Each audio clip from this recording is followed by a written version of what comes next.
என்னங்க தம்ப்நெயில் பார்த்ததும் ஆடு வளர்த்தா அம்பானி ஆயிடலாம், கோழி வளர்த்தா கோடீஸ்வரன் ஆயிடலாம் அந்த மாதிரி வீடியோ நினச்சிங்களா? இது அந்த மாதிரி வீடியோ இல்லை. நம்ம பண்ணையில் மாதம் 1 லட்ச ரூபாய் சம்பாதிக்கிற மாதிரி ஒரு கோல் ஒன்று செட் பண்ணியிருக்கோம். அந்த கோலை அச்சீவ் பண்ணுறதுக்கு நம்ம என்னென்ன பிளான் பண்ணுறோம், அதை நோக்கி போகும்போது நமக்கு என்னென்ன சேலஞ்சஸ் இருக்குது, இதை பற்றி தான் இந்த வீடியோவில் நம்ம பார்க்க போகிறோம். வாங்க வீடியோக்குள்ளே போகலாம்.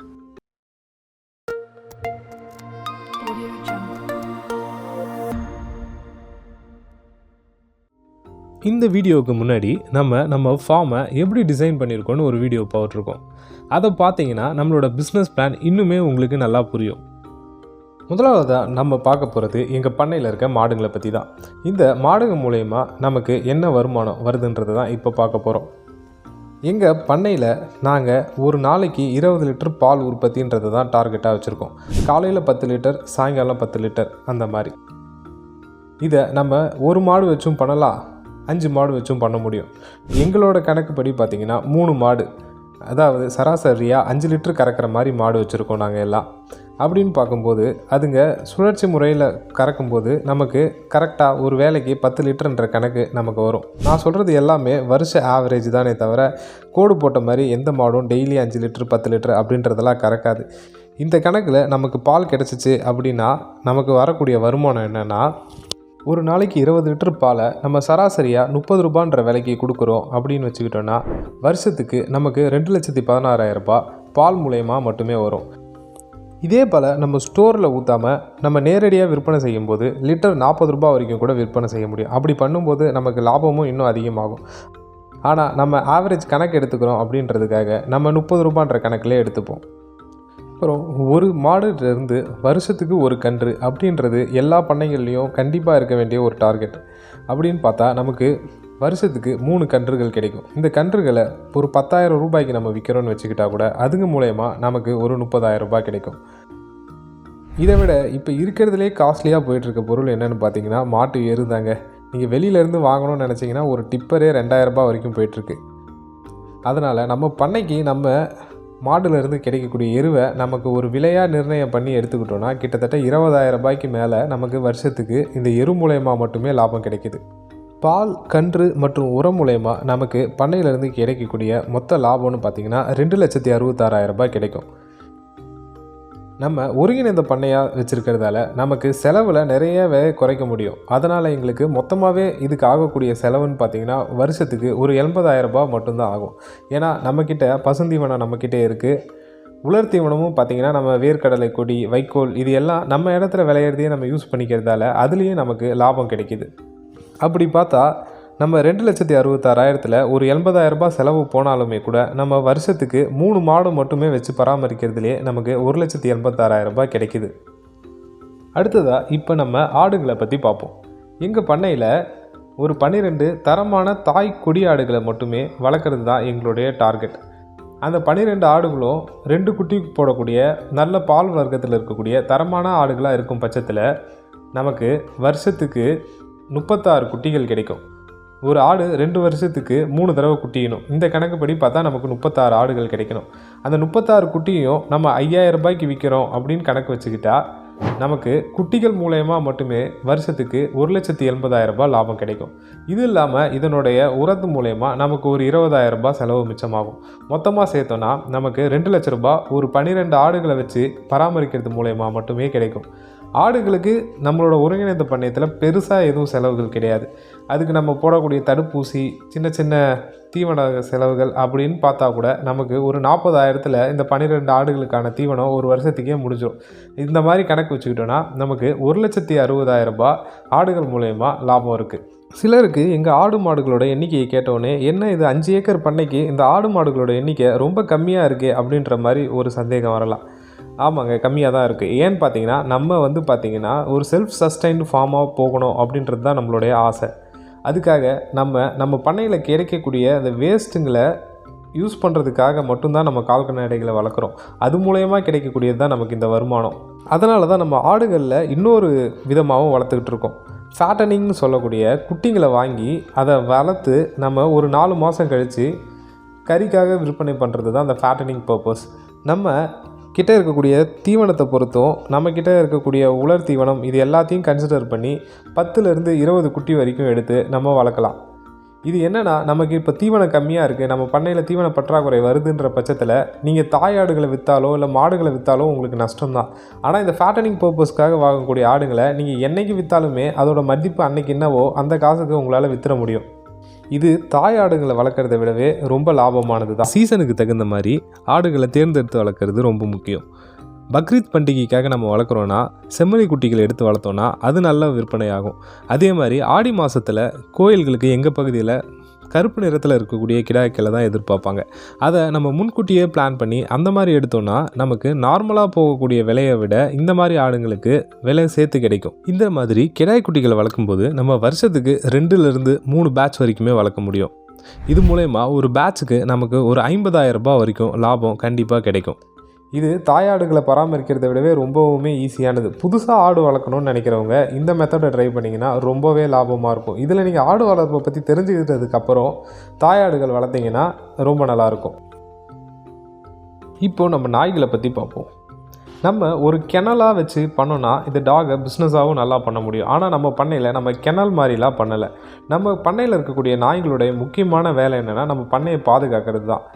அது இல்லாமல் அடிஷ்னலாக அதுங்களோட குட்டி விற்கிறது மூலயமா தான் நமக்கு இந்த வருமானம் கிடைக்குது. நாங்கள் வச்சுருக்கிறது நேட்டிவ் பிரீட்ஸ். எங்களோட டார்கெட் 3 ஃபீமேல் டாக், 1 மேல் டாக், இந்த மாதிரி கணக்கில் தான் வச்சுக்கணும்னு ஆசைப்படுறோம். இப்படி வைக்கும்போது பார்த்திங்கன்னா நம்ம வருஷத்துக்கு 30 பப்பீஸ் வரைக்குமே கிடைக்கும். 30 பப்பீஸையும் நீங்கள் ஒரு 5,000 ரூபாய்க்கு விற்கிறீங்க அப்படின்றத பார்த்தோன்னா 1,50,000 ரூபாய் நமக்கு அது மூலயமா ஒரு வருமானம் கிடைக்கும். இதுங்களோட பராமரிப்பு செலவுக்கு கண்டிப்பாக ஒரு 50,000 தேவைப்படும். அது போச்சுன்னா கூட நமக்கு 3 பெண் நாய் வளர்க்குறது மூலயமா மட்டுமே நமக்கு வருஷத்துக்கு 1,00,000 ரூபாய் வரைக்குமே லாபம் கிடைக்கிது. இப்போது நம்ம மீன் வளர்ப்பை பற்றி பார்ப்போம். நம்மகிட்ட இருக்கக்கூடிய 80 சென்ட் குளத்தில் தான் நம்ம மீன் வளர்க்குறோம். ஆரம்ப காலகட்டத்தில் நாங்கள் சின்ன சின்ன குஞ்சுகளாக வாங்கி விட்டு வளர்த்தோம். அப்படி வளர்க்கும்போது ஒரு வருஷத்துக்கு 3 டன் மீன் பிடிக்கலாம் அப்படின்ற மாதிரி மற்றவங்க சொன்னாங்க. ஆனால் நாங்கள் வளர்த்து பார்த்ததில் எங்களால் அவ்வளோ பிடிக்க முடியல. 1 டன் மீன் தான் எங்களால் பிடிக்க முடிஞ்சுது.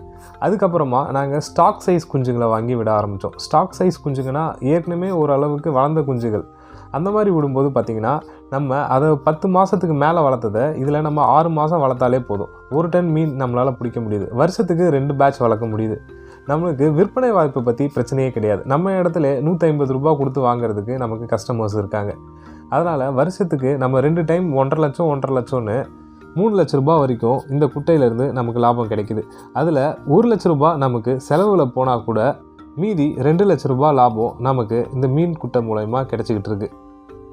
இப்போது நம்ம நாட்டுக்கோழியை பற்றி பார்ப்போம். நம்ம பண்ணையில் மேய்ச்சலுக்கு பிரச்சனை இல்லைன்றதால நாட்டுக்கோழிகளை முழுக்க நம்ம மேய்ச்சல் முறையில் தான் வளர்த்தோம். தீவனத்துக்குன்னு பெருசாக செலவு பண்ணதே இல்லை. நம்மக்கிட்ட இருக்கக்கூடிய வேஸ்ட்டு தானியங்களை மட்டும்தான் அதுங்களுக்கு கொடுத்துக்கிட்டு இருந்தோம். நம்ம மெயின்டைன் பண்ணக்கூடிய எண்ணிக்கைன்னு பார்த்திங்கன்னா 50 பெட்டை கோழி, 10 சேவல். இதுதான் நம்ம பண்ணையில் நம்ம எப்பயும் மெயின்டைன் பண்ணக்கூடிய எண்ணிக்கை. இது மூலயமா டெய்லி நமக்கு 16 முட்டைகள் கிடைக்கும். இதை விற்பனை பண்ணுறது மூலயமா வருஷத்துக்கு 58,400 ரூபாய் கிடச்சிக்கிட்டு இருந்தது. இது மட்டும் இல்லாமல் கோழி அவயம் உட்கார்ற அன்னைக்கெல்லாம் கிடைக்கக்கூடிய முட்டைகளை நாங்கள் டைரெக்டாக அவயத்தில் வச்சுருவோம். அது பொரிக்கிறது மூலயமா பொரித்து வரக்கூடிய குஞ்சுகளை நம்ம குஞ்சுகளாகவும் விற்றுருக்கோம். சில சமயங்களில் கோழிகளாக வளர்த்தும் விற்றுருக்கோம். அப்படி விற்றோன்னா நமக்கு வருஷத்துக்கு அது மூலயமா ஒரு 25,000லேருந்து 30,000 ரூபாய் லாபம் கிடைக்கும். மொத்தம் முட்டை மற்றும் கோழி விற்பனை மூலயமா நமக்கு ஒரு 80,000லேருந்து 85,000 ரூபாய் லாபம் கிடைக்கும். தீவனம்னு பெருசாக செலவு பண்ணதில்லை. அதை இருந்தாலும் நம்ம ஒரு 10,000லேருந்து 12,000 ரூபாய் அதுக்கு செலவாகுதுன்னே வச்சுக்கிட்டா கூட வருஷத்துக்கு ஒரு 70,000 ரூபாய் இந்த கோழி வளர்ப்பு மூலயமா நமக்கு கிடைக்கிது. நம்ம பண்ணையில் தோட்டப்பயிர் சாகுபடியை எப்படி பண்ணுறோன்றதை பார்ப்போம். 1 ஏக்கர் நிலத்தை நம்ம 3 பகுதியாக பிரிச்சுருக்கோம். எதுக்காக அந்த மாதிரி பிரிச்சுருக்கோன்னா நம்மக்கிட்ட டெய்லியுமே குறைஞ்சது ஒரு 30 கிலோ காய்கறியாச்சும் அறுவடை ஆகிற மாதிரி இருக்கணுன்றதுக்காக தான். ஒரு பகுதியில் அறுவடை முடியும் போது இன்னொரு பகுதியில் அறுவடை ஸ்டார்ட் ஆகணும். இந்த டார்கெட்டை அச்சீவ் பண்ணுறதுக்காக தான் நம்ம 3 பார்ட்டிஷனாக பிரிச்சுருக்கோம். நம்ம 30 கிலோ ஒரு நாளைக்கு அறுவடை பண்ணுறோன்னு கணக்கு வச்சுக்கிட்டாலே சீசனை பொறுத்து விலை மாறிக்கிட்டே இருக்கும். 15 ரூபாயில் ஆரம்பித்து 50 ரூபாய் வரைக்குமே நம்ம பண்ணக்கூடிய பயிர்களுக்கு விலை மாறி கிடச்சிக்கிட்டு இருக்குது. அதை நம்ம சராசரியாக ஒரு 20 ரூபாய் நமக்கு கிடைக்கிதுன்னு வச்சுக்கிட்டா கூட 30 கிலோ காய்கறியிலேருந்து நமக்கு 600 ரூபாய் டெய்லி கிடைக்கும். அதில் 100 ரூபாய் மற்ற செலவுகளுக்கு போனால் கூட 500 ரூபாய் ஒரு நாளைக்கு மினிமம் தோட்டப்பயிர்லேருந்து நம்ம எடுக்கணும் அப்படின்றது தான் நம்மளுடைய இலக்கு. இது நான் சொல்கிறது கம்மியான அளவு. தோட்டப்பயிர்களை சரியாக பராமரிக்கும் போது ஒரு நாளைக்கு ரூ. 1000 வரைக்கும் எடுக்கக்கூடியதுக்குமே வாய்ப்பு இருக்குது. ஆனால் நம்ம சராசரியாக ரூ. 500 நம்ம வச்சுப்போம். அப்படி கணக்கு பண்ணோன்னா வருஷத்துக்கு நமக்கு 1,82,500 நமக்கு தோட்டப்பயிர் மூலயமா மட்டுமே லாபம் கிடைக்கிது. நம்மளோட இது ஒருங்கிணைந்த பண்ணையன்றதால நம்மக்கிட்ட உரத்தோட செலவு நம்ம உரமே அதிகம் பயன்படுத்திக்கிட்டு இருக்கோம். பூச்சி விரட்டி இந்த மாதிரி டானிக் எல்லாமே நம்ம பண்ணையிலே நிறையா விஷயங்கள் ரெடி பண்ணுறதால ஓரளவுக்கு அதில் செலவையும் நம்மளால் கண்ட்ரோல் பண்ண முடியுது. இப்போது தென்னை மரங்களை பற்றி பார்ப்போம். ஒரு மரத்துலேருந்து நம்ம குறைஞ்சது ஒரு 100 காய் வருஷத்துக்கு எடுக்கணும்னு வச்சுக்கிட்டா கூட நமக்கு போதுமானது தான். ஒரு காய்க்கு ரூ. 10 விலை கிடைச்சாலே நமக்கு நல்ல விலை தான். ஆனால் இங்கே அந்த ரூ. 10 விடவே கம்மியாக தான் போயிட்டுருக்குன்றது தான் உண்மை. அதனால் நம்ம பண்ணையில் நம்ம தேங்காய்களை இளநியாவோ தேங்காயோ விற்கிறதில்ல. கொப்பரை ஆனதுக்கப்புறம் நம்மளே அதுங்களை உடச்சி எண்ணெயாடி தேங்காய் எண்ணெயாக தான் விற்றுக்கிட்டு இருக்கோம். இப்படி விற்கிறது மூலயமா நமக்கு அடிஷ்னலாக என்ன இடத்துல லாபமாக இருக்குன்னா, நம்ம விற்றது போக மீதி புண்ணாக நம்ம பண்ணையோட தீவன தேவைக்கு அதிகமாக யூஸ் பண்ணிக்கிட்டு இருக்கோம். ஒரு மரத்துலேருந்து நமக்கு சராசரியாக ஒரு ரூ. 1,500 லாபம் கிடைச்சா கூட நம்மக்கிட்ட இருக்கக்கூடிய 65 மரத்து மூலயமா கிட்டத்தட்ட ஒரு ரூ. 1,00,000 நமக்கு வருஷம் கிடைக்கும். நம்ம தென்னை மரத்தை மாதிரி தான் நம்ம வச்சுருக்கக்கூடிய எலுமிச்சை மற்றும் மர தோட்டத்திலேருந்தும் எதிர்பார்க்குறோம்.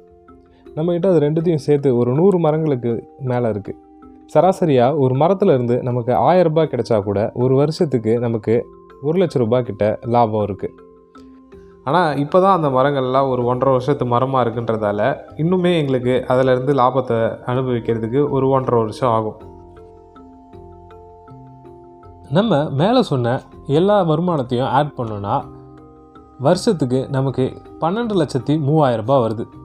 இதை நம்ம 12 மாதத்துக்குன்னு டிவைட் பண்ணோன்னா ஒரு மாதத்துக்கு ஆவரேஜாக ரூ. 1,00,000 நமக்கு லாபம் வரணும்.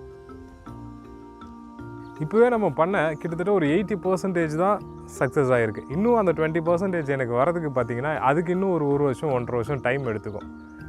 அந்த மாதிரி உங்கள்கிட்டையும் இந்த எல்லா ரிசோர்ஸஸும் சரியாக அமைஞ்சு நம்மளோட பிளான் கோல் எல்லாம் கரெக்டாக செட் பண்ணி அதை நோக்கி போனோன்னா இந்த ரூ. 1,00,000 ஈஸியான சாத்தியமான விஷயந்தான்.